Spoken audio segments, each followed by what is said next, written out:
Can a donut be delicious and romantic? I think it can. Red velvet donuts have a soft chocolate flavor, moist crumb, and topped with a cream cheese frosting.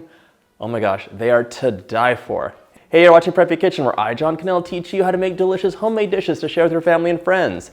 These red velvet donuts aren't gonna make themselves, so let's get started. I love making baked donuts. They're so easy, and today there just so happens to be a special parent event at the kids' school, so I'm bringing over a batch of donuts as my contribution to the snack table. First off, I'm prepping my donut pans. So I have two here. One is hard and one is silicone. I get tons of questions on silicone baking pans and trays and whatever else. So I actually prefer metal, and that's just because metal is so much easier to clean.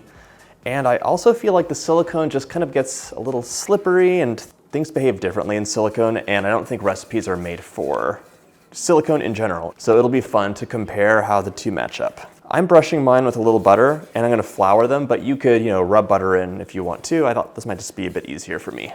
I'm gonna sprinkle in some flour, kick it around, and then whatever I don't use will go into my pan so I don't waste. And now for these guys. I'm using flour, but if you want to use cocoa powder, go ahead. These are gonna be pinkish red donuts, so I feel like the white is a better choice than the brown, but it's up to you, especially if you're using food coloring or not. Into a large bowl, over a scale, and under a sifter, I'm adding 120 grams or 1 cup of all-purpose flour, 2 tablespoons of cocoa powder. So a red velvet anything is very light chocolate flavor, and traditionally there was a whole thing with the kind of cocoa powder you use, and there was buttermilk involved, and there was an acid reaction, so you got like a pinkish color, but it's pinkish like millennial pink plus a little bit of beige, not the pink that picks up on camera that people expect nowadays. So we use a little bit of chocolate and a little bit of food coloring. You could also use beet powder if you want. It's totally up to you. 1 teaspoon of baking powder, it's our leavening agent. A little 1/4 teaspoon of salt. And I'm adding in 3/4 of a cup of brown sugar, and I'm using a light brown. All right, sift it out. I do like sifting my brown sugar because you have these giant rocks in here sometimes, and they break up, but only if you apply pressure. And some of them, like this one, would have been just in there forever. They wouldn't have mixed up. So just force it through, and I'm catching like all these giant sugar boulders, even though this is like a brand new bag. I just opened it up yesterday. We're done with our scale. Give this a quick whisk, and we can set the bowl aside and move on to the wet ingredients. For the wet ingredients, we're adding 120 milliliters of buttermilk into half a cup of buttermilk into a medium bowl, 1 teaspoon or 5 ml of vanilla, a teaspoon of espresso, and I just saved a bit of my morning mud-like mocha pot coffee. People are like, why is it so dirty? It's because this thing is running 24/7. I need 3 tablespoons of melted butter. But here's one of my little Preppy kitchen tricks. If I'm adding like a slurry of ingredients with butter in it, I usually warm everything up one more time before adding the eggs in. So I need an egg, but I am gonna be zapping this in the microwave just to warm it up so the butter doesn't congeal too much. I want this to be nice and easy breezy. Let's just give it a little whisk first. Whisk, whisk, whisk, whisk, whisk. Okay, now, really that was just 20 seconds in the microwave. I am just growing weary of butter clumps, especially with cold weather baking. What happens is that if your butter isn't completely mixed in for some of these recipes like this, you'll get little pools of butter that melt in the oven, and you get like pockmarked donuts or cakes. If you've seen any of my painted cakes, you can click up here for my cake compilation, but I sometimes go like crazy and do like a whole painting on a cake with buttercream. It's so much easier when you have all the colors to do that with. I'm gonna choose red. And I'm gonna add some food coloring to my wet ingredients because I don't wanna add it at the very end and like mix. You don't wanna like wake that gluten up too much. Let's see what 1 drop does. Yeah, we're gonna add a little bit more in. So what's happening here is that there's still some little globs of the gel food coloring that aren't getting whisked, but as it gets mixed in with the flour, those globs will kind of come undone and you're gonna get more coloring in. If I need to add another drop or 2, I can still do that. I just wanted to get my color base started. All right, in you go. Now let's mix that up together. The cocoa powder is gonna darken things up considerably too. There we go. I am so excited. If you're ever making these cupcakes, okay, I'm so excited. If you're ever making these donuts or any baked donuts at all, a piping bag I find is the easiest way to get the batter in there with good control and less mess. I'm gonna spoon this piping bag full. Baked donuts are basically like a donut-shaped cupcake. However, they're so much easier to make than a regular leavened cupcake. They're so much easier to make than a regular leavened donut because there's no yeast, there's no rising.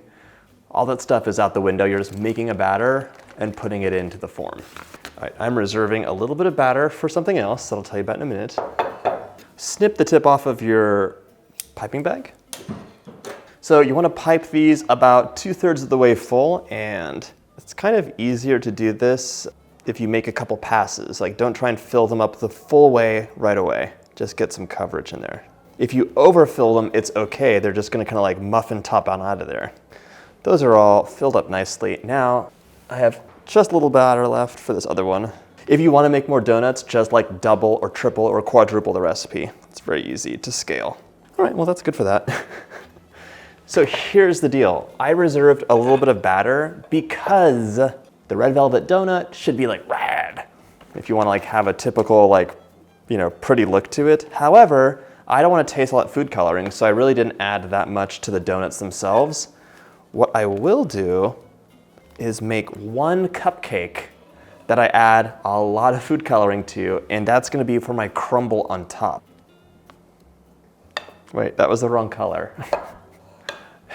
This is the problem with having too many food colorings. I brought the maroon out because I was like, is that crimson? Because crimson is a nice color to use. But it's okay, I only need a little bit for my crumble. So spoon just whatever batter is left over that you colored correctly.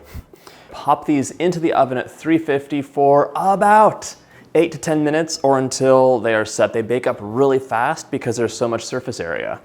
Okay, now we're gonna work on our cream cheese frosting. You can make this cream cheese glaze up in a mixer with a hand mixer, by hand with a whisk, or in a food processor, which I'll be using just because, you know, I'm trying to use my gadgets more often, to be honest.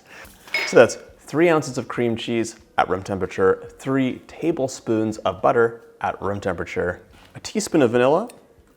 So let's start giving this a whiz.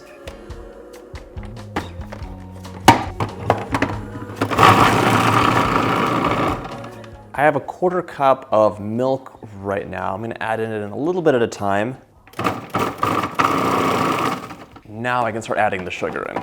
You're using about 2 cups or I think 200 grams-ish of powdered sugar here. You can add more or less. It really depends on how sweet you want this and how thick you want it. Pulse.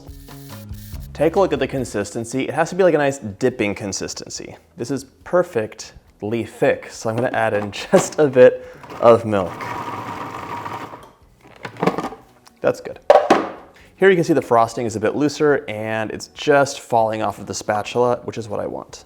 Now we can transfer the glaze to a bowl and get to dipping. All right, let's see how these release, and if they don't, I'm gonna kind of like carefully take them out. So I will be just running a knife along the edge. I feel like maybe I didn't brush the sides with butter enough. All right, let's try it again. So if you have baking spray, it actually works a little bit better, especially for the donut pans. These guys are gonna cool down, and by the way, that cupcake is almost done. It took a little bit longer.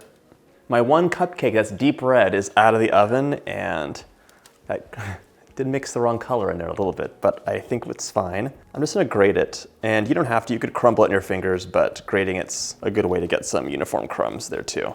And these will just look nice on top of our, these crumbs will just look nice on top of the donuts. This is ready, let's get to assembling. Take your donut, dip it in, and you wanna dip it and kind of just shake it around a little bit. Pull it out, give it a second, then place. Once you do that, we can add just a sprinkle of crumbs on top. The crumbs are, of course, optional. You could have just made more donuts. Dip it in and repeat the process until you're done. And this is like one of the few times where I don't mind crumbs because I'm actually adding more crumbs on top. I only get to eat one of these donuts, the rest have to go to school, so I gotta make this bite count. But if you like this recipe, check out my pound cake. Use that extra cream cheese frosting, smear it on top, and you're gonna be in heaven. All right, time for my bite. Oh my God.